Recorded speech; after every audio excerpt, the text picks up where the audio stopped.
en el círculo rojo, es donde está la mancha urbana y es una ciudad de unos 300.000 habitantes entre urbano y rural, em, de gran crecimiento exponencial en estos últimos años, y una amenaza bastante grande en el tema minero, eh, inclusive dentro de la ciudad. Este proyecto fue un requerimiento de una asociación a la cual yo también pertenezco, que es la Asociación Alilla y Sacha, que busca la conservación de 22 hectáreas dentro de esta área, que es un área de amortiguamiento de la Reserva Colón Chalupas. Em, bueno, la pregunta era justamente por qué conservar, ¿no? Entonces, ahora el tema medioambiental es bastante grave aquí. Tenemos una amenaza súper fuerte y unas concesiones mineras cedidas por el Estado a empresas chinas y canadienses que están comenzando a hacer labores de extracción legal e ilegal dentro del territorio. Aquí hay unos informes súper interesantes del colectivo Geografía Crítica que señala que las fuentes hídricas son las más afectadas por la explotación minera, se ha venido abajo bastantes fuentes hídricas, ríos, y fuentes de toma de agua de las mismas poblaciones indígenas, ¿no es cierto? Otro eh, gran aspecto, digamos, que se ve afectado es el daño medioambiental que esto produce. Y una de las cosas más digamos, importantes es el impacto social que se viene dando, ¿no? Más allá del impacto ambiental, si bien es muy grande, estas comunidades que son en su mayoría quichuas se han visto afectadas por todos estos temas de explotación.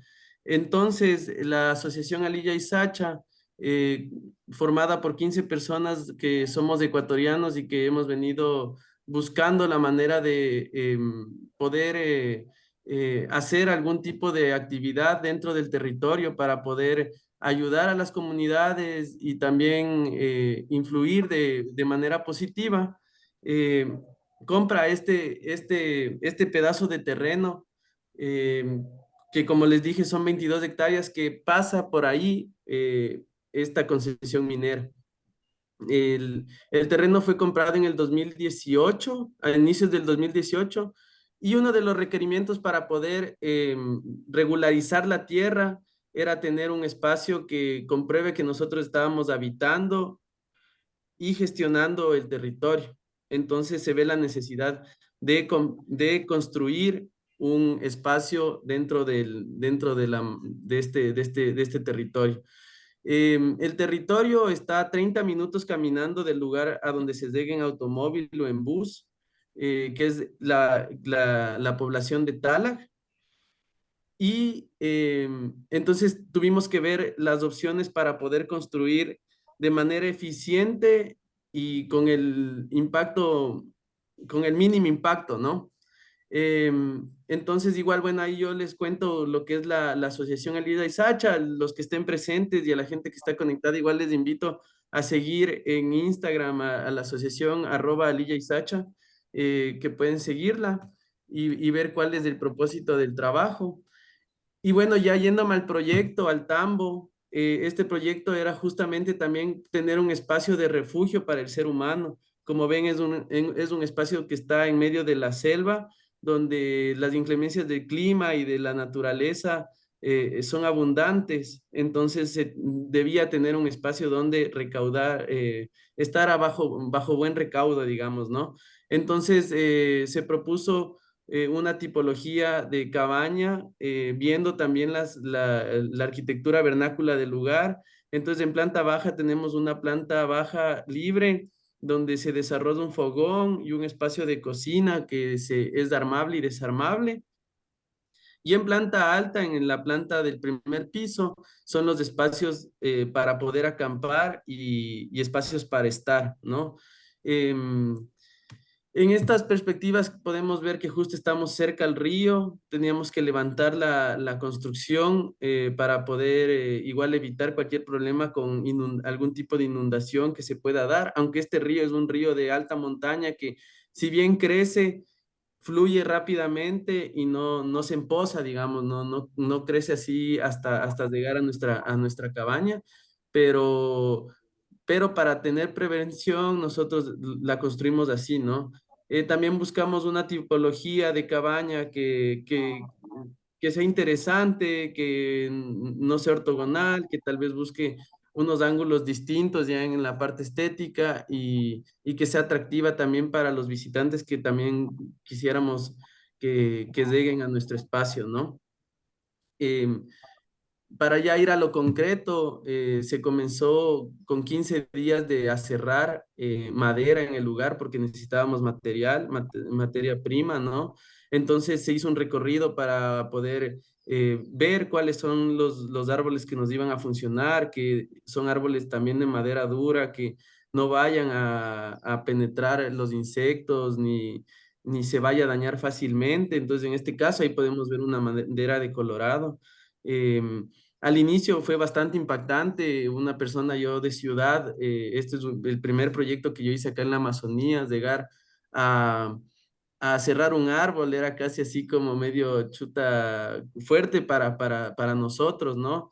Pero nos dimos cuenta que realmente hacíamos un trabajo de hormiga, el impacto era casi nulo y, y bueno, después ya les voy a contar las mingas y lo que se hizo con la asociación también.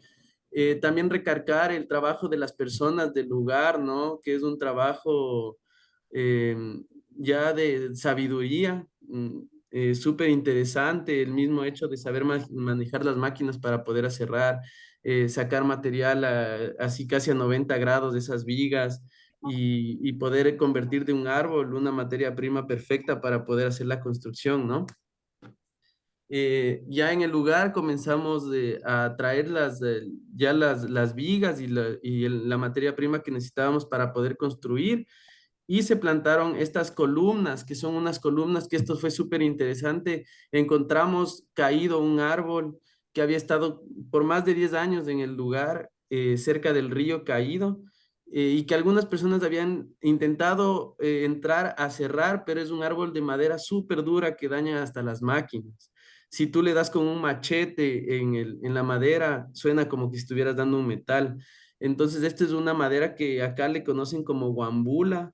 Científicamente yo no conozco el término, pero las comunidades y las personas la conocen como guambula. Entonces aprovechamos de este árbol que estaba cerca de la construcción para poder usar como columnas y las columnas principales de la construcción y las que iban pegadas a la humedad, ¿no? También usando y dándonos apoyo de la sabiduría de la gente del lugar. Ellos nos contaron que esta madera era óptima para hacer eso y logramos extraer de manera satisfactoria para poder construir. Ahí está un poco de cómo se fue armando. Ya en el tema de sistema constructivo fueron detalles a media madera. Con un poco de clavo sostuvimos las vigas principales. eh, y después todo se fue haciendo orificios con un taladro de batería, porque obviamente ya no teníamos nada más que agua por el río, ¿no? Y, y un generador eléctrico donde podíamos cargar esas baterías. Y usamos tarugos Diego, para poder. estamos en tiempo prácticamente, si Ok, podés ir voy cerrando. acabando. Usamos tarugos para poder construir. Bueno, ahí vamos viendo los entablados, cómo se armaron las as principales para poder lograr la estética de la construcción. Y esta es una foto ya casi del final de la obra con el recubrimiento de cubierta. Y esta es una foto de la obra ya en su estado actual, cómo está, cómo hemos ya disfrutado del espacio, visitantes que han llegado, cosas que se han ido mejorando y la comunidad, ¿no? Las personas que estamos involucradas, se han hecho reforestaciones, se han hecho baños secos y es un proceso que, bueno, va a tomar varios años, pero seguimos en la lucha y estamos ahí conservando. desde la arquitectura y desde lo rural, ¿no? Entonces, bueno, igual les invito a seguir Al Revés, que es nuestra taller de arquitectura, y les agradezco por escucharme. Gracias. Gracias, Diego.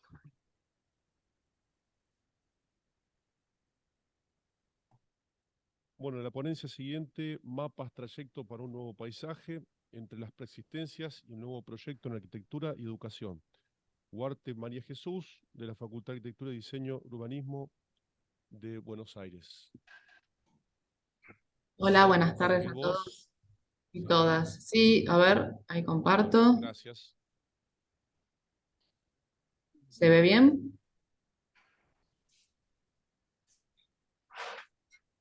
Se está compartiendo, a ver. Ah, ok, ok. Yep. Sí, ya está compartido. ¿Vas a salir? Sí,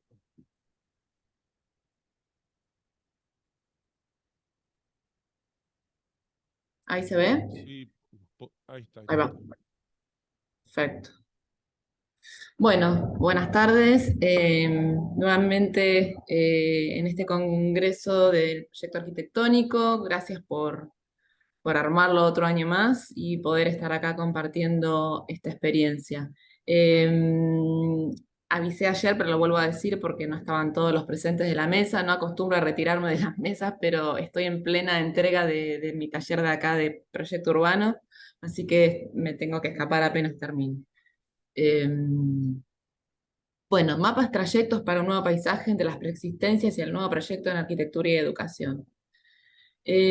Comienzo la presentación comentando un poco la estructura de mi trabajo, que es, mi espacio se llama Territorio de Arquitectura, y a partir de esta noción de territorio trato de abarcar distintos momentos o fragmentos dentro de lo que llamo un mapa o biomapa que construye un poco toda mi actividad. Dentro de esa actividad se superponen educación e investigación, arquitectura y arte en una construcción a veces compartida, a veces superpuesta. Y en este caso más específico les voy a contar la actividad de UCIT Semilla Urbana, que es un proyecto de investigación que anida acá en la Facultad de Arquitectura de Buenos Aires, y la proyección de 2022-23 en un proyecto de desarrollo estratégico. Semilla Urbana se constituye como un proyecto que trabaja con preexistencias, y en este mapa de la ciudad de Buenos Aires, que muchos deben reconocer, se pueden observar en verde las grandes masas de espacios públicos, y nosotros trabajamos en uno de ellos, que es el que está representado por agronomía y un poco lo que es el espacio verde del cementerio de Chacarita. Nos centramos en agronomía, en un trabajo que desde el año 2018 realizamos a partir de recorridos y reconocimientos de distintos espacios dentro de esta área, que es muy vasta, en este que es un espacio universitario, pero que también en el día a día se ha transformado en una especie de parque dentro de lo que es la estructura del tejido de la ciudad de Buenos Aires. Nos centramos particularmente a trabajar con la escuela agropecuaria, la que se ve, no sé si se ve la flechita, creo que se ve, que está acá a la derecha, una escuela de índole industrial, y es la única agropecuaria dentro de lo que es Ciudad de Buenos Aires. Algunas imágenes que un poco testifican el paisaje, ¿no? El entorno que rodea todo este predio, y más precisamente la escuela estar ya dentro de la escuela. Una escuela que tiene la parte teórica como todas las escuelas, pero tiene algo particular, que es este espacio, esta especie de campus o espacio donde está establecida la escuela, con muchas tareas o trabajos en aulas que son exteriores, ¿no? Que son talleres al aire libre. Algunas de las actividades que hemos realizado tienen que ver con reconocer estos espacios. En el año 2018 trabajamos con el equipo de UCIT Semilla Urbana, como ya les dije, de equipo de investigación, y con los pasantes y con los estudiantes de tercer año de la escuela. Nuestro primer trabajo fue un primer mapa, que era el mapa que comprendía el entendimiento de lo que era todo este campus. Ellos no contaban con este mapa y un poco fue nuestra llave de entrada poder diseñarles o armar este mapa, ¿no? Que contenía todas estas piezas pequeñas, que son los talleres, muchos son galpones, otros son invernaderos y otros son espacios de estudios cotidianos, inclusive espacios de sembradío o donde se trabajan huertas. La lógica de mapas trayectos comenzó como esta necesidad de poder cruzar la universidad con la escuela, trabajar distintos grados etarios y también el reconocimiento de el día a día, lo cotidiano, lo que no está dentro de la trama de lo académico, pero hace al encuentro cotidiano de estos chicos en la escuela, que es mucho, porque permanecen mucho tiempo dentro de la escuela y tienen actividades por fuera de lo académico tradicional. Entonces la idea fue trabajar siempre con la herramienta del mapa como metodología para poder intervenir ese primer mapa que habíamos presentado. Se imprimieron mapas grandes y a partir de esa impresión ponerlo en crítica con los estudiantes a partir de preguntas de ida y vuelta y de un trabajo de collage sobre estos mismos mapas, proponiendo nuevos usos, descartando algunos corrigiendo más que descartando nuestro propio dibujo y abriendo el juego a qué hacer con cierta parte residual de su tarea agropecuaria también. Hicimos también mapas o ejercicios de afiches que incorporaban la problemática del día a día en cuanto al pensamiento, a la fragilidad del lugar, al tema de la semilla.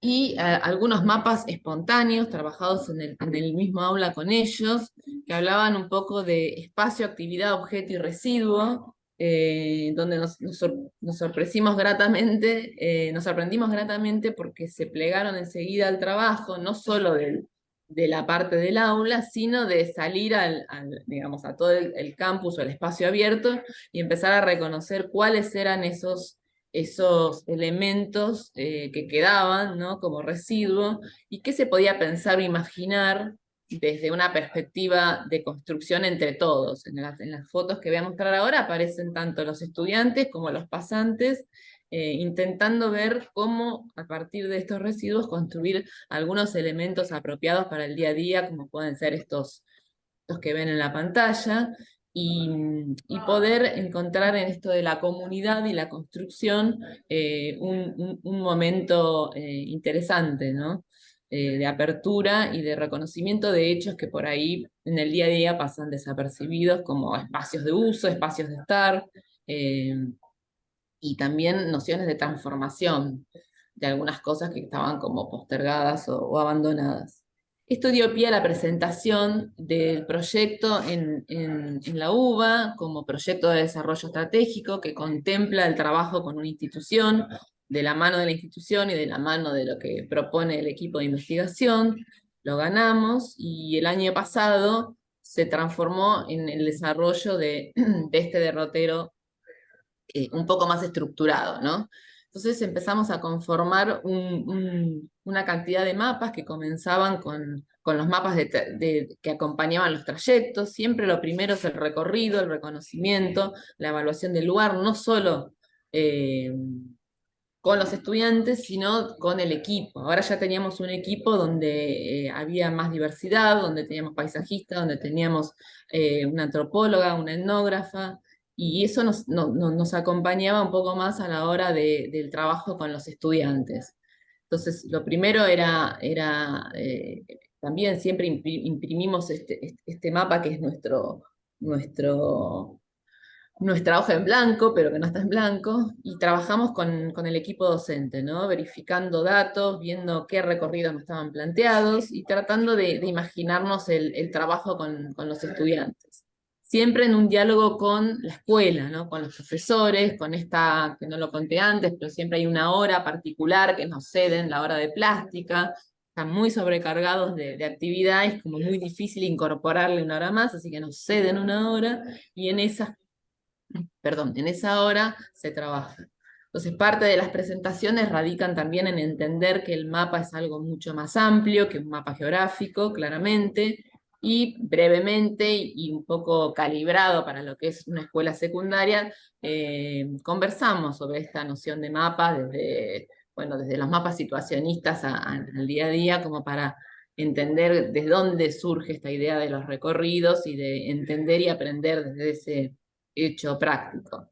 Entonces nos metemos en la práctica con ellos y empezamos a trabajar nuevamente la lógica de nuevos espacios, de cómo transformar pequeñas cosas que a veces son muy minúsculas, pero que hacen a la, a la problemática de ellos y a este cruce, sobre todo, de universidad y escuela en un hecho concreto.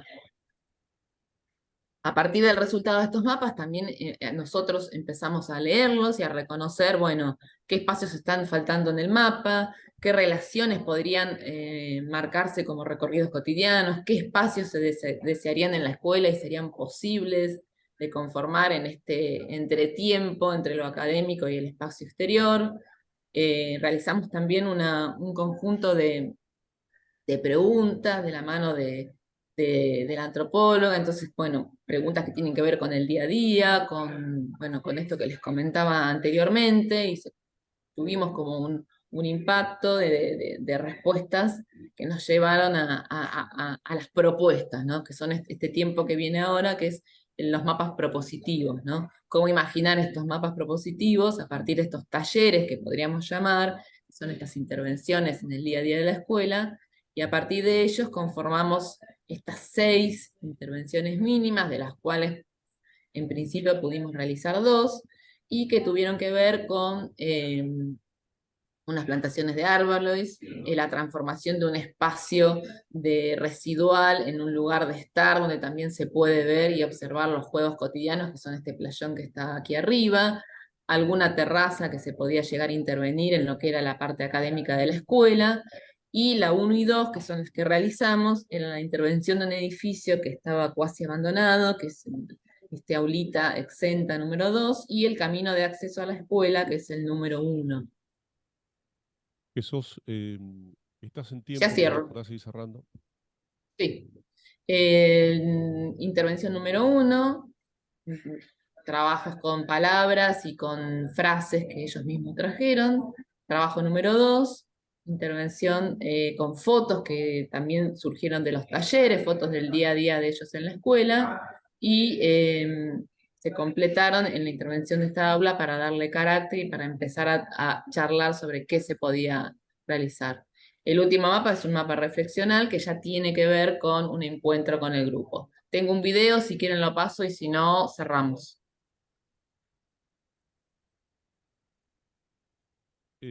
Pasalo el video. Vale, gracias.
Sí.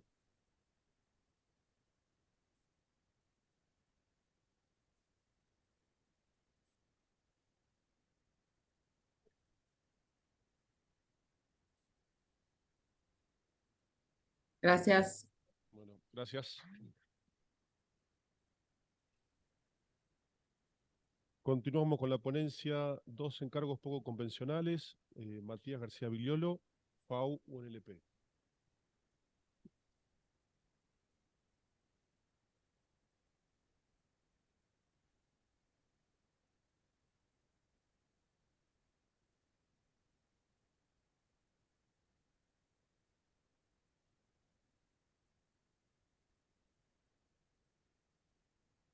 Bueno, la excusa de hablar de estos dos proyectos que hablan más de la práctica de la profesión independiente y son más de praxis, tiene que ver con empezar a relacionarlos y mostrarlos en el ámbito académico un poco para empezar a entender, sobre todo en los años superiores de la carrera, cuando se habla de proyecto urbano, se lo entiende como un proyecto simplemente de gran escala, el proyecto urbano. Y el proyecto urbano de por sí lleva implícito otros factores más allá del proyecto espacial. Hay un proyecto social, un proyecto económico y un proyecto gestional político sobre el territorio. O sea, es mucho más abarcativo que lo netamente proyectual arquitectónico. Y estos dos encargos eh, referidos así a lo poco convencional, tiene que ver primero con el encargo en sí. Son dos proyectos que los muestro en forma paralelo, pero obviamente cronológicamente están separados unos 4 años uno del otro. Y tiene que ver primero con el inicio del proyecto, el inicio del encargo. En términos cronológicos, uno tiene que ver con adecuar el parque de la ciudad, que es un parque de atracciones que está en eh, parte en desuso y parte tiene un uso parcial, ubicado en el borde entre lo que llamamos capital, la ciudad autónoma de Buenos Aires, la vieja capital federal, y la provincia de Buenos Aires. Y el otro tiene que ver con la adecuación del Parque Tecnópolis, un parque de divulgación tecnológica en uso, eh, para albergar la exposición mundial del año 23. En el caso del Parque de la Ciudad, la encomienda tenía que ver con darle lugar al evento Rock in Rio y digamos, de alguna manera el comitente era quien detenta la franquicia del evento. Y en el caso de la Expo Mundial 2023, eh, antes del proyecto había una instancia de candidatura internacional de Buenos Aires como sede de de la exposición mundial. Los dos son eventos masivos, uno de mayor duración que el otro, pero digamos, de alguna manera necesitaban un predio de grandes dimensiones para desarrollar ambos eventos. Em, Se dan de manera paralela, y los cuento de manera paralela porque tienen características similares los predios, o sea, son predios obviamente con ya una infraestructura este, diseñada y establecida. Están dentro uno de un entorno degradado, producto de un proceso de industrialización que sufrió la zona en la década de los 90, y el Parque de la Ciudad tiene en su alrededor un entorno vacante que era muy propenso a la ocupación ilegal. Y más allá de los dos encargos y de la finalidad de cada predio, lo que interesa cuando se habla de proyecto urbano es empezar a entender el impacto que tiene el encargo. más allá del destino en sí de cada predio, lo que interesaba era eh, usarlos como de ancla para empezar a refuncionalizar el entorno de Tecnópolis y también para darle continuidad al tejido urbano del parque de la ciudad y un poco este tema de los dos ser fronterizos de la Ciudad Autónoma de Buenos Aires con Provincia de Buenos Aires, empezar a hacer el puntapié para una integración urbana y social. Y al mismo tiempo, ambos encargos tenían un legado en su posterior finalización de las actividades, que en el caso de la Expo 2023 tenía que ver con eh, la incorporación del predio de Tecnópolis y algunos verdes circundantes a un parque urbano que tenía el impacto de 200 hectáreas, y un polo tecnológico aprovechando las existencias cercanas al predio, como algunas universidades y algunos establecimientos tecnológicos como el INTI, el INTA y algunas empresas privadas tecnológicas. Y en el caso del Parque de la Ciudad, además de revitalizarlo como parque urbano y de alguna manera también ser nexo con la provincia de Buenos Aires, que en esa zona es carente de espacios verdes, eh, también ambos terminaban cosidos por la extensión del transporte público, un BRT, conocido como Metrobús. Y aquí es donde uno empieza a entender esto de el proyecto urbano no tiene que ver nada más con el impacto y el proyecto espacial, sino con el impacto social y económico, porque cada uno de ellos tiene impactos, digamos, en un área inmediata sobre 1,5 millones de personas y sobre medio millón de personas en el parque de la ciudad. Con lo que respecta a esto pasado a la escala de cada predio, es el predio Tecnópolis, en unas 23 hectáreas, rodeadas por estas zonas descentralizadas y degradadas circundantes, donde la idea era justamente revitalizarlas, porque hay algunas construcciones de gran superficie reutilizables, sobre todo para este fin del polo tecnológico, y también empezar a urbanizar generando un cordón nuevo de viviendas. Mientras que en el Parque de la Ciudad, la zona urbanizar, conocida como en un momento como indoamericano, eh, es la zona aledaña al parque, que se iba a utilizar solamente la mitad para la franquicia Rock in Rio, con lo cual entre el evento y la organización quedaba de colchón un parque público de destino abierto, mientras que el predio, más allá que el evento de Rock in Rio por una secuencia y frecuencia mundial se da cada 5 años, eh, como ese parque iba a quedar destinado con una infraestructura para poder alojar distintos recitales, quedaba en lo que se llama ahora Buenos Aires Rock, con destino Lollapalooza, etc. Y esto que excede al proyecto propiamente dicho, tiene que ver con esto también. Cada uno de estos encargos, más allá de haber ganado la candidatura a Buenos Aires como sede para este año de la Expo, candidatura que se cayó y justo este año se volvió a revitalizar y se eligió Serbia en esta semana para el 2027. Argentina compitió con Bariloche para el 27 también. Y más allá del predio de Buenos Aires Rock que se utiliza, estos dos encargos abrieron una serie de concursos que era, sobre todo en el Parque de la Ciudad, era una mecánica de concursos poco utilizada en el país. La serie de concursos en el Parque de la Ciudad es lo que nosotros conocemos como Villa Olímpica, donde a partir de un master plan y de un código morfológico se buscaba completar urbanamente esa zona vacante, una serie de concursos que entremezclaba cada llamado de concursos, cada uno de los 7 llamados de concurso, con lotes que iban a salir a la puja privada para completamiento urbano, que justamente esta semana salió a la puja alguno de esos lotes para completar el amanzanamiento. Y en el caso del Expo 2023, 6 concursos que se llevaron a cabo y se premiaron, que en este caso la primera serie tenía que ver con la adecuación del predio y había una serie séptimo, octavo y noveno concurso que no se llevaron a cabo, que era el tema de la urbanización del cordón o borde lindero. Obviamente en los dos se buscaba la integración urbana y el completamiento urbano. Urbano, para sintetizarlo, pero obviamente tiene que ver con esto, ¿no? Con el alcance social y económico que, que tiene todo proyecto urbano por detrás.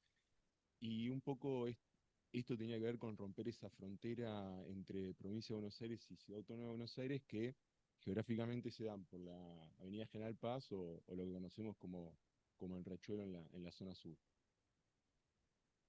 Y el proyecto urbano, cuando excede lo físico y excede lo social y además empieza a, a jugar un rol lo gestional, eh, cuando se habla de proyecto urbano se habla de esta escala de gestión, ¿no? Donde en el desarrollo del proyecto empiezan a participar todo este mapa de actores, ¿no? Entes gubernamentales a nivel nacional, provincial, municipal, asociaciones profesionales, Sociedad Central de Arquitectos o la sociedad o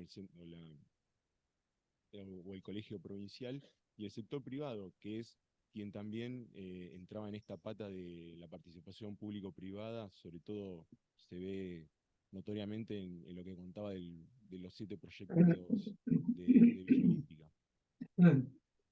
Entonces, decía, estos dos proyectos no intentan mostrar una praxis ni ser autorreferenciales, sino intentan un poco en este ámbito académico pensar esto. Cuando uno habla de proyecto urbano en los años superiores, entender que el proyecto urbano precisa no solamente de una gestión proyectual, sino una gestión social, una gestión económica y una gestión gubernamental, porque su escala no tiene que ver con la superficie que ocupa, sino con el área en la que impacta. Muchas gracias.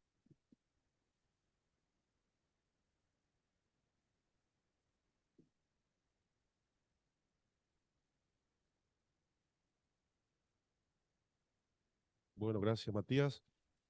Continuamos con la ponencia Artefactos Performativos, Reflexiones sobre Instancias de Proyecto, Fiorella Bacharelli.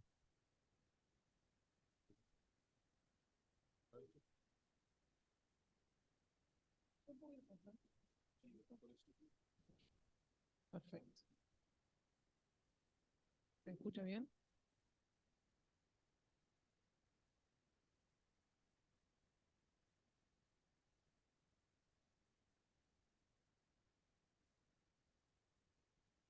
Bueno, hola a todos. Yo voy a hablar sobre una experiencia proyectual o sobre una serie de experiencias proyectuales, pero voy a ahondar sobre una.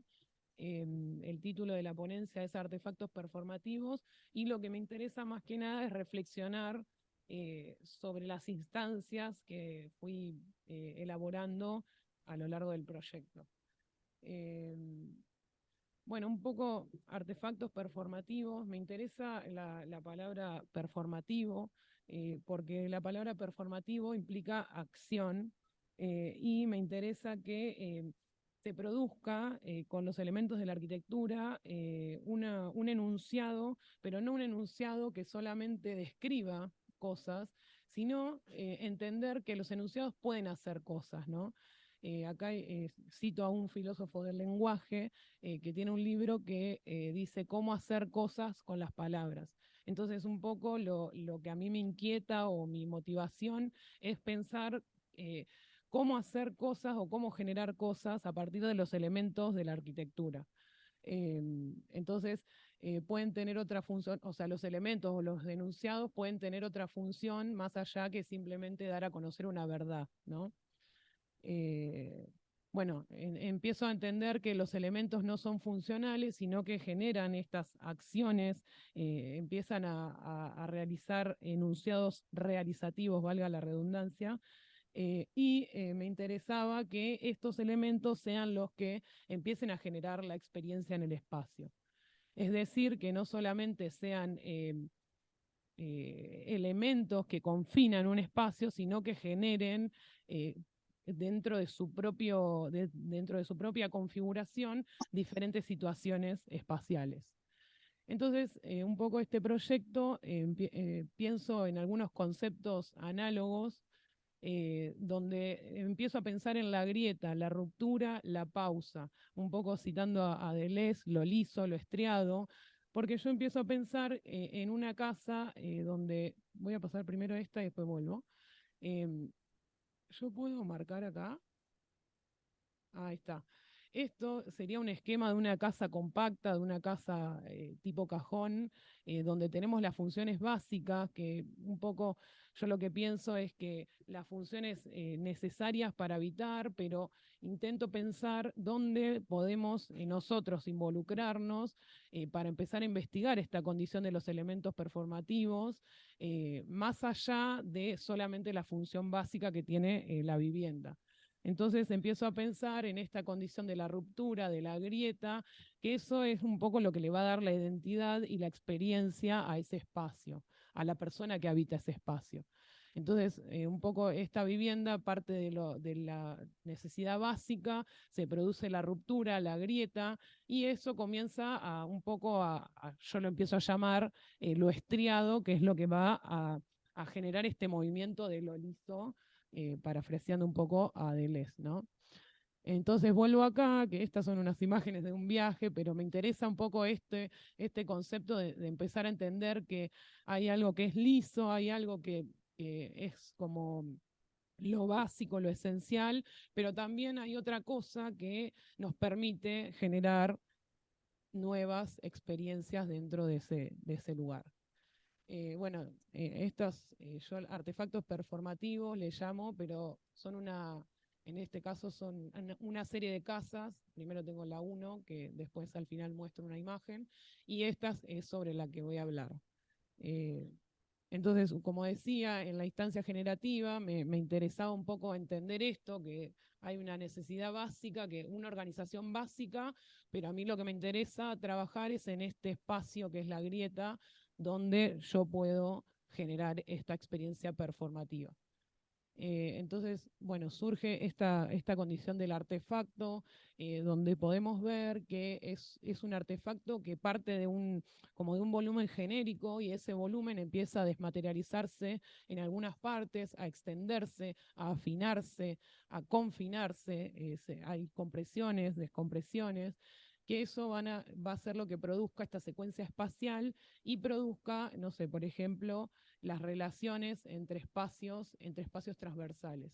Pero lo esencial es este eje que, a ver si lo voy pasando, que va a ser el eje que va produciendo diferentes situaciones, ¿no? Me interesa un poco empezar a partir de este artefacto a caracterizar los espacios estrechos, espacios altos, espacios donde primero se genera una compresión, donde el que va a habitar ese espacio se siente comprimido, pero luego empiezan a aparecer algunos elementos colgantes que generan una altura más baja, entonces eso va modificando, o sea, va generando diferentes situaciones. Bueno, me interesa pensar que los elementos de la arquitectura no solamente no son como algo compacto o estático, sino que empiezan a generar diferentes dinámicas según las orientaciones. Tengo acá una ventana en lo que sería la losa, donde empieza a entrar la luz en una determinada hora. Después tenemos otras que también tienen la entrada de luz en otro horario. Entonces todo eso va generando que este artefacto tenga esta condición performativa que decía al principio. También me interesa mostrar un poco la planta de cómo está compuesto ese artefacto, porque empieza a haber algunos elementos que, más allá de que tengan menor fuerza, empiezan a generar extensiones para relacionarse con las funciones básicas que decía al principio. Esto es un corte visto desde lo que serían las galerías, donde se puede ver cómo ese artefacto se empieza a desmaterializar, baja, sube, acá se generan un elemento fino. Es como que a partir de un mismo elemento se van produciendo transformaciones y operaciones de ese volumen genérico inicial. Esto es un poco la situación de acceso, la situación de extensiones. Acá, por ejemplo, hay un volumen, una losa que es más baja, entonces eso te permite como el acceso más pequeño, pero después, una vez que se accede, este volumen empieza a ser esta sensación o esta experiencia del espacio empieza a ser más estrecho, pero a su vez más alto. Bueno, y acá se ven también las extensiones. Esto ya es el volumen construido, bueno, en proceso. Ahora ya está terminado. Y me interesaba mostrar un poco esta condición de decir, bueno, yo tengo, acá se produce una compresión, estas empiezan a hacer los tratamientos que se le generan a esos elementos, acá también es otra condición de vano, digamos, donde se puede ver el cielo. Entonces, pensar diferentes situaciones para generar estas perforaciones en los elementos de la arquitectura. Acá se puede ver también esto que me parece que es interesante o que es importante en el proyecto, donde se puede ver que estos elementos se posicionan más abajo, más arriba, generando estas extensiones de relación entre espacios, ¿no? Bueno, acá hay otra imagen de arriba. Los elementos cómo empiezan a funcionar como capas de información. Bueno, acá cómo entra la luz en un horario determinado. Esto es un poco la planta, donde acá se puede ver esto de las funciones básicas, más las galerías, y la contundencia o la importancia que tiene esa grieta que mencionaba al principio dentro del proyecto, que me parece que es lo que genera es la identidad de este proyecto. Bueno, un poco la planta, que la voy a pasar rápido. Y después otras obras que trabajan esta condición del artefacto o de este lugar articulador que es para mí en mis proyectos a lo largo de la profesión, desde que empecé hasta ahora, tienen mucha importancia porque para mí son justamente la identidad y el espacio donde pasan estas experiencias performativas que mencionaba, ¿no? Esta es la otra obra que mencioné dentro de, o la otra casa, digamos, dentro de los artefactos, donde también se explora un poco de esto de cómo podemos hacer que los elementos produzcan una experiencia en relación en este caso, a la condición de la luz, ¿no?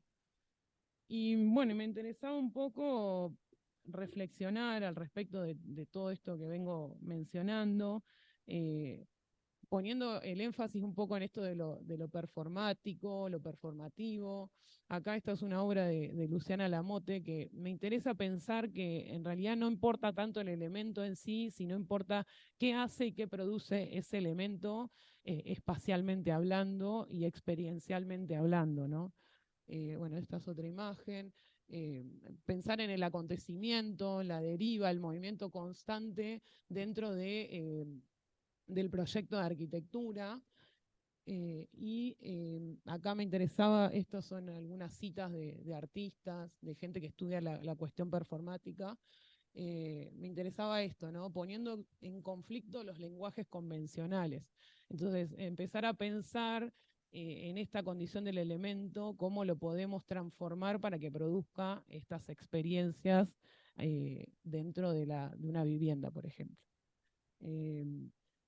Bueno, entonces, un poco para cerrar, los elementos, hoy al principio yo decía los enunciados, ¿no? Pero me interesa decir, bueno, los elementos, más allá de describir cosas, hacen cosas, ¿no? Entonces, dejar de pensar en el muro como muro que confina, sino empezar a pensar en qué cosas podemos extraer del entorno para que se produzca una experiencia, ¿no?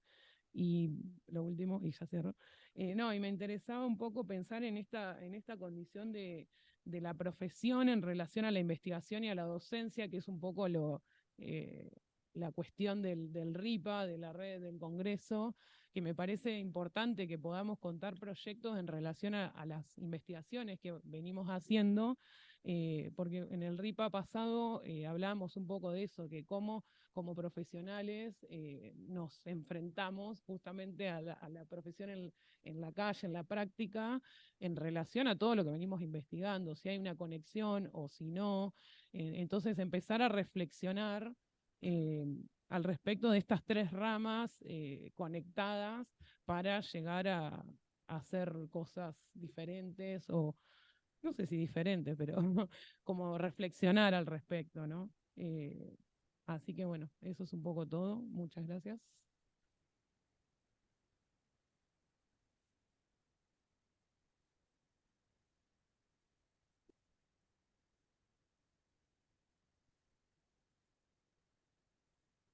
Bueno, la ponencia siguiente, Casco Urbano, Ciudad de la Plata, Habitar entre Medianeras, Fernando Higuerategui, FAU, UNLP.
¿Estamos?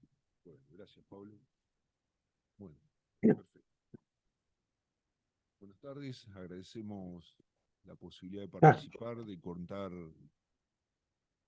esta experiencia que de alguna manera nos permite desde el propio hacer, incluso en lo que intenta representar este boceto, habitar las propias problemáticas que se nos presentan en el día a día, atendiendo las escalas, ese mundo de relaciones que tratamos de construir desde el hacer en cada una de las posibilidades del proyecto. En este caso en particular es la transformación de una vivienda chorizo, casa chorizo, de medidas de lotes particulares, ¿sí? Situada en el casco urbano de la ciudad de La Plata, con una particularidad que es en primer lugar encontrarnos con una intervención híbrida, con dimensiones de lote en el cual las medidas tenían que ver con un lote de eje a eje de 6 metros, 5,75 por 24, con lo cual la medianera empieza a ser casi una condicionante en cuanto a la lectura e interpretación del propio espacio. Pero en esta hibridación, uno de los primeros puntos que aparecen es la necesidad de empezar a interpretar no solamente la relación del lote en sí mismo, sino la relación del lote con la condición y la conformación de toda la manzana, entendiendo que la medianería era un elemento físico determinante para entender la cantidad de vacío disponible que estaba presente en el proyecto. El primer punto, Muy las bien. condiciones de No, base no, del sí, relevamiento nos van sí, dando esta sucesión de eventos y de fragmentos que suceden en la ciudad de La Plata cuando se interceptan diagonales, ¿sí? Diagonales y la ortogonalidad de algunas calles, donde quedan remanentes de lotes que son depreciados por el mercado inmobiliario, pero que son posibilidad y potencialidad de proyecto para intervenciones de estas características como primera identidad de densificación. En este caso, una madre con su hija y la posibilidad, no pasa, y la posibilidad de,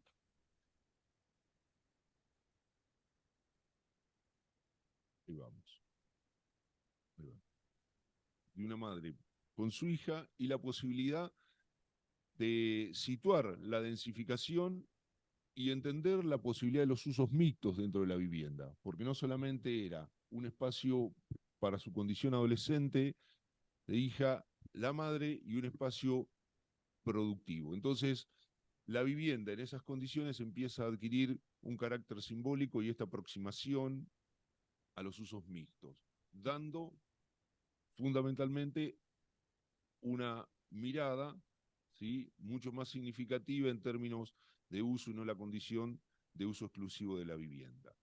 Ahí es donde aparecen estas primeras interpretaciones de la morfología y del lote, entendiendo que había que sustraer, fundamentalmente porque la vivienda estaba construida al 100%, entonces las condiciones de habitabilidad exigían intervenciones y operaciones claras sobre el vacío, fundamentalmente la hibridación y la sustracción. Apuntalábamos la idea de la cenitalidad por la propia condición que estaba dada por las envolventes, ¿no? El relevamiento propio de la casa chorizo nos permitían, de alguna manera, interpretar esta sucesión de ámbitos y espacios propios de la denominación de espacios que tienen la definición de local, la condición de sucesión de ámbito tras otro, pero no tiene incorporado lo específico de la función. También ese arraigo a estas cuestiones culturales que determinaban el significado del baño adentro y del baño afuera como una forma de aproximar también el uso y las funciones a un escenario más contemporáneo del proyecto. Esta tal vez fue la imagen que nos permitió revisar el relevamiento en términos de lo que nos proveían las condiciones de medianería y de lote lindero, entendiendo que era prácticamente el único punto de iluminación, pero también la base y el punto de inspiración para no perder estos datos que nos proveía este punto de partida. La cenitalidad, el sol, algunas posibilidades de iluminación a partir de interconectar los lotes medianeros y trascender incluso los datos normativos que nos exigían que los patios mínimo tienen que tener una medida de 4 metros y establecer una relación entre el patio de 5 metros, perdón, de 4 metros en una relación de ancho del lote de 5,75 disponible. Apuntábamos naturalmente a la sucesión y a la conformación de lotes, y fundamentalmente esta planta de techos lo que nos permitía era actuar sobre esa identidad de la cenitalidad, ¿sí?, definir las condiciones de sur y de norte a partir de incluso confrontar algunas cuestiones normativas y gestionar estas posibilidades de medianería en términos del marco normativo, incluso con el propio municipio, porque había retiros que no son permitidos, y de decidir para poder iluminar de otra manera un patio de estas características, naturalmente lo que proponen es una ruptura a la idea de continuidad, sucesión de los espacios y fundamentalmente a la posibilidad de proponer ámbitos integrados. En ese sentido, trabajábamos con estas imágenes que nos permiten de alguna manera el relato entre algunos de los detalles y las búsquedas de contrapuntos entre la medianera, los elementos que se diluyen para poder encontrar las orientaciones del norte y la cubierta inclinada que está planteada en el sentido de los propios fluidos para abrir y construir ventilaciones cruzadas para generar habitabilidad. La decisión material, que tenía que ver con la capacidad portante de los propios elementos, fundamentalmente una casa de más de 100 años, ¿sí?, donde pudimos recuperar la estructura de masa y fundamentalmente operar en algunas condiciones que tenían que ver con esto que planteamos, que es la capacidad portante, y la alternativa de orientar norte-sur en función de abrirnos hacia la medianera vecina y de incorporar el vacío de la medianera lindera. A partir de eso, esta condición de orientación y ventilación que permitía la habitabilidad de los distintos ámbitos.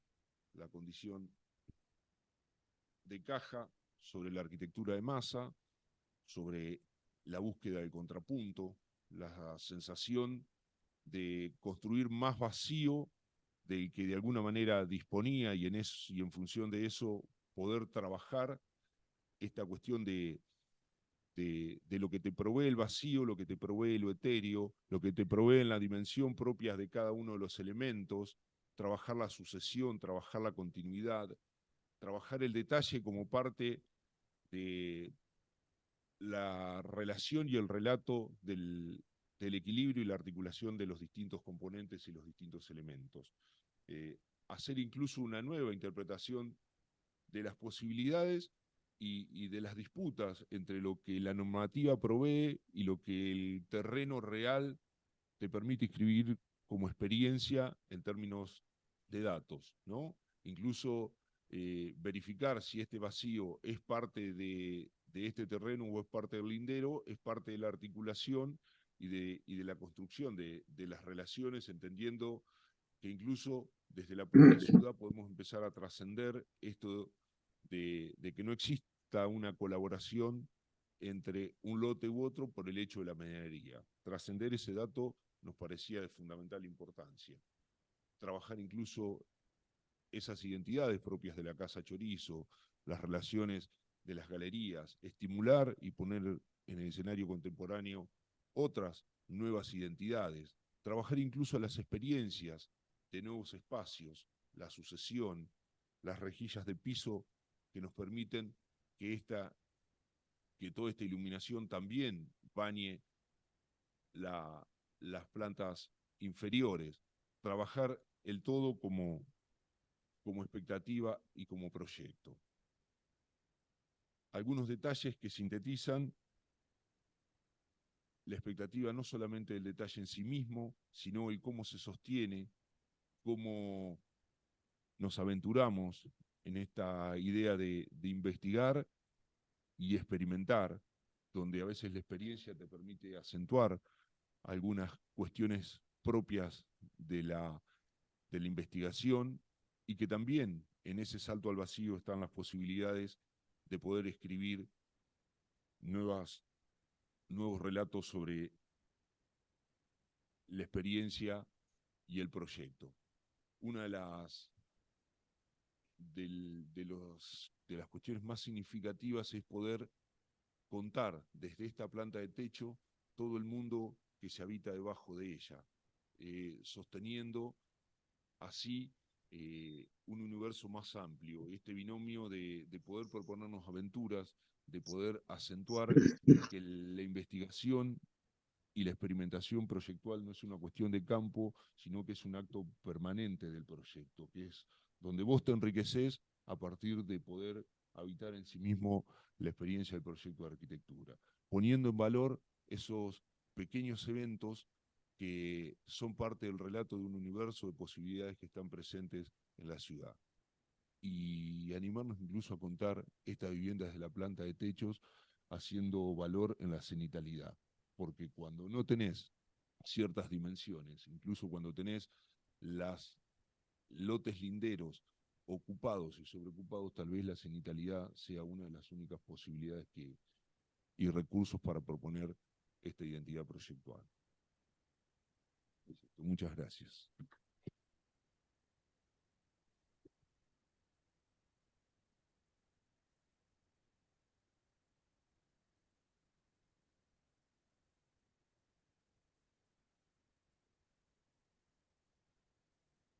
Bueno, y para ir cerrando la mesa y la jornada, hábitat compacto, 2 experiencias sobre vivienda contemporánea insertadas en la trama de la ciudad, estrategias de adaptabilidad en casas urbanas. Elena Rizzo, FAU UNLP. Sí. Bueno, Elena, ahí está. sí, hola, buenas tardes. Buenas tardes. Ahora les voy a compartir. Bueno.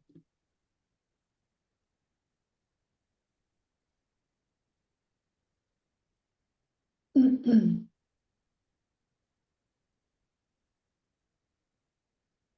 pido que me avisen si se escucha mal, porque no No, estoy está bien, en... ¿eh? Se escucha bien, se estoy escucha en- bien.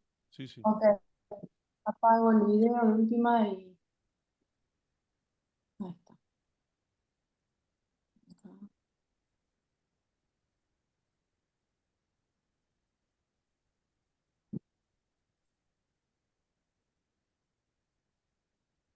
Bueno, encantada de participar del Congreso.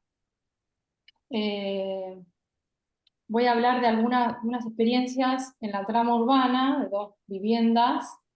En el anterior congreso me sirvió para reflexionar acerca del habitar en la periferia de la ciudad y las estrategias de adaptabilidad en esos casos. Eh, Les voy a contar otros encargos que son de la práctica profesional y en este caso indagar en el mismo tema que es el de la vivienda, pero en la trama.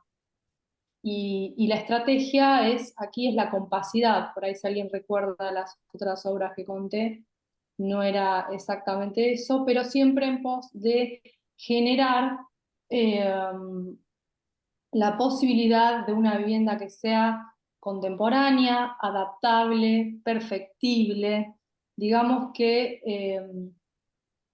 esas son las preocupaciones a la hora de encarar el proyecto, el tema de la vivienda contemporánea, entender los nuevos usos y entender que la arquitectura debe adaptarse necesariamente y permanentemente a los cambios en los hábitos, ¿no? Obviamente esto queda soslayado porque va a ser un breve comentario sobre las 2 viviendas, pero cuando hablamos de ciudad y de viviendas entendemos su relación, lo que es tipología residencial y lo que es el tejido son partes de un mismo problema.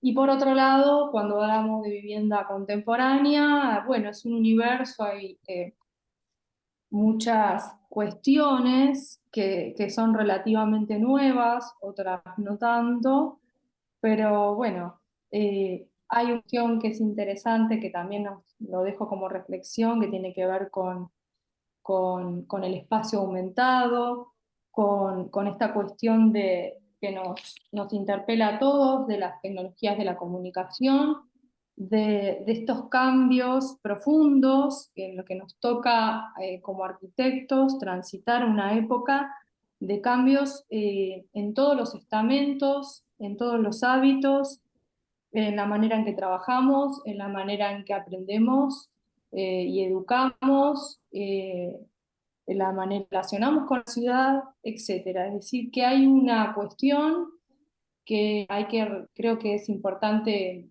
traer a colación para poder reflexionar sobre el habitar y cómo estos cambios, que muchas veces superan las estrategias que tenemos a disposición, son, son el desafío, digamos, y desde lo disciplinar tratar de abarcarlas desde el proyecto. Esta es la trama en la que, de inserción, de las que están las 2 viviendas que les voy a contar. Una es en Capital Federal, que está ahora, la estoy construyendo ahora, y otra es en la Ciudad de La Plata. Un poco la escala del tejido, todavía en las 2 situaciones, estamos hablando de un tejido predominantemente residencial, barrio. Está la casa AB, la primera que les voy a mostrar, muy brevemente de las 2 por el tiempo que disponemos, y la casa 47, ahí están los barrios, Villa Santa Rita, en Cava, y en La Plata, la casa 47. Son distintas, pero comparten esta situación de urbanidad, digamos, de barrio, y el desafío de las nuevas demandas que tienen que ver con el habitar hoy, el habitar contemporáneo, y los desafíos de la versatilidad o adaptabilidad que demanda la arquitectura. La casa B, la primera de ellas.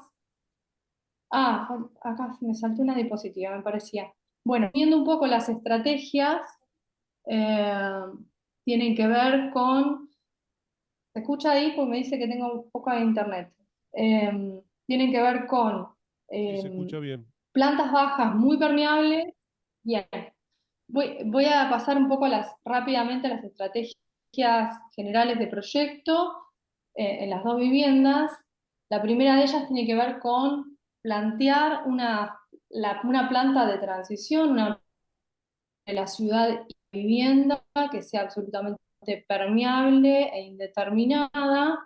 La segunda de las estrategias tiene que ver con lo compacto, con su morfología, y desarrollar la vivienda en primer y segundo nivel, donde vamos a plantear espacios polivalentes, polifuncionales, de grandes dimensiones y que permitan libres interpretaciones, futuras mutaciones, etc. Y una tercera estrategia que tiene que ver la cenitalidad, bueno, esta cuestión de este espacio, dejarlo previsto, al igual que en todo el proyecto, tener siempre en cuenta, también cuando trabajaba con las viviendas en los suburbios, este concepto también se trabaja, que es el de la adaptabilidad, es decir, que yo voy pensando en el usuario que tengo y en sus necesidades específicas, pero que esas necesidades o esa estrategia de proyecto no sea limitante a futuras transformaciones. En este concepto de adaptabilidad como algo perfectible, como algo que crece, como algo que se transforma, como algo que se personaliza. Bueno, está la casa en Buenos Aires, que tiene esta conformación de 3 medianeras, se constituyen en lotes pequeños, con lo cual invitan a la compacidad, además de que genera cierta adaptabilidad a la forma. Y este concepto de permeabilidad, digamos, la casa esta vez, una casa que tiene una preexistencia, entonces ese cero se preserva la fachada, su escala, sus elementos y su organización general, pero se abre a las posibilidades, se deja como una planta indeterminada y de transición con la ciudad que permita luego ser otras cosas. Acá un poco en el corte y en la estructura que se plantea para poder crecer en altura, atomizando estratégicamente estos espacios que son de servicio, que asisten, como las escaleras y los servicios tradicionales, nucleándolos, atomizándolos de manera de liberar los espacios de uso, y en el cero permitir esta permeabilidad o esta disposición de un cero indeterminado en términos funcionales. Estas son las plantas. Cuando me refiero a polifunción, me refiero a justamente esto. En el cero, bueno, quedan esas huellas, esos vestigios que se respetan de la vivienda existente, pero el espacio es un espacio abierto, de grandes dimensiones, alto. Bueno, en el caso de la planta cero va a respetar las carpinterías existentes, las aberturas y las vinculaciones con la ciudad, como rastro y vestigio y cosa a reutilizar, digamos, de la preexistencia, y en las plantas siguientes va a consolidarse estas fajas o estas atomizaciones de algunos servicios para generar otros espacios abiertos. Acá está obviamente dibujado como lo que es, porque es un encargo de una familia, pero esta familia es una familia que de alguna manera puede ir cambiando, pues es un grupo humano dinámico. Entonces, tratar de diseñar en relación a estas cuestiones de que la vivienda ya no tiene la función tan clara, sino que permanentemente va cambiando. Entonces, tratar de generar estos espacios polifunción, polivalentes. En el caso de polivalente me refiero quizás a los recintos, que tradicionalmente llamamos dormitorios, y que se entiendan como recintos y se diseñen de manera de poder también interpretarse como otras cosas, como espacios de acopio, como espacios de trabajo, como espacios para hacer ejercicio o lo que sea. Es decir, esta cuestión de lo adaptable, inacabado o versátil. Esto también tiene que ver con plantear estructuras que tienen la indeterminación en cuanto a que todos esos espacios tienen una materialidad que es la de la estructura a la vista, en una misma altura, y un lenguaje que cualifica o, digamos, tamiza relaciones con la ciudad, pero no los determina funcionalmente. Elena, Está un poco estamos sin en ese tiempo, esquema. no sé si podrás ir cerrando. Sí, ya redondeo. Entonces, solo, bueno, acá alguna del lenguaje que le estaba comentando recién. A ver, mi tiempo dice 7 minutos, no sé por qué habré empezado a contarlo más tarde. Y, bueno, el lenguaje y los espacios de crecimiento, que en los dos casos se plantean sobre la terraza, estos espacios de oportunidad, en este caso un poco más acotado porque tiene una pileta, pero bueno, en la casa 47 es toda una planta disponible, incluso para crecer en 2 niveles, con un poco de la obra actual. Gran vacío que de alguna manera ponen en articulación lo que esquemáticamente se piensa como público y privado, que eso ya no existe o no es tan así. Y bueno, en la casa 47 vamos a ver, lo voy a hacer muy breve para cerrar, las mismas cuestiones. Esta sí está terminada, es otra situación urbana porque es un pH, pero digamos, tiene una morfología compacta, una planta acero permeable, abierta, y abierta también a interpretaciones, hasta puede ser de uso comercial en un futuro. Y la estructura como parte del lenguaje, no como una cosa condicionante, sino como una cosa al contrario, una cosa que permite ser ocupada. Acá vemos el cero, permeable desde el patio. Bueno, tiene otras condiciones urbanas. Su lenguaje, que no nos indica exactamente qué pasa adentro, sino que funciona de tamiz y también condiciona el uso interior. Un poco la disposición interior también está pensada como para ser hoy vivienda, pero en otro momento ser departamentos, en otro momento ser consultorios. Es decir, pensar el proyecto en la medida de lo posible, darle oportunidad a la mutación desde el inicio, desde que se piensan las infraestructuras, desde que se piensan los servicios, desde que se piensa su lenguaje, y siempre plantearle un crecimiento. Me parece fundamental, sobre todo en la ciudad, que siempre crece. Bueno, algunos de los espacios. Bueno, el lenguaje y la situación urbana de esa planta cero, del desarrollo compacto en primer y segundo nivel, y del futuro desarrollo en terraza. Paso rápido, bueno, acá está una fotito de la azotea. Bueno, eso es todo. Me tuve que apurar un montón, pero bueno, cada una de las viviendas tiene sus temas específicos. Pero bueno, esto me parece interesante, pensar la arquitectura no como un objeto acabado, sino como un momento, un objeto de oportunidad perfectible, adaptable y en constante crecimiento. Muchas gracias.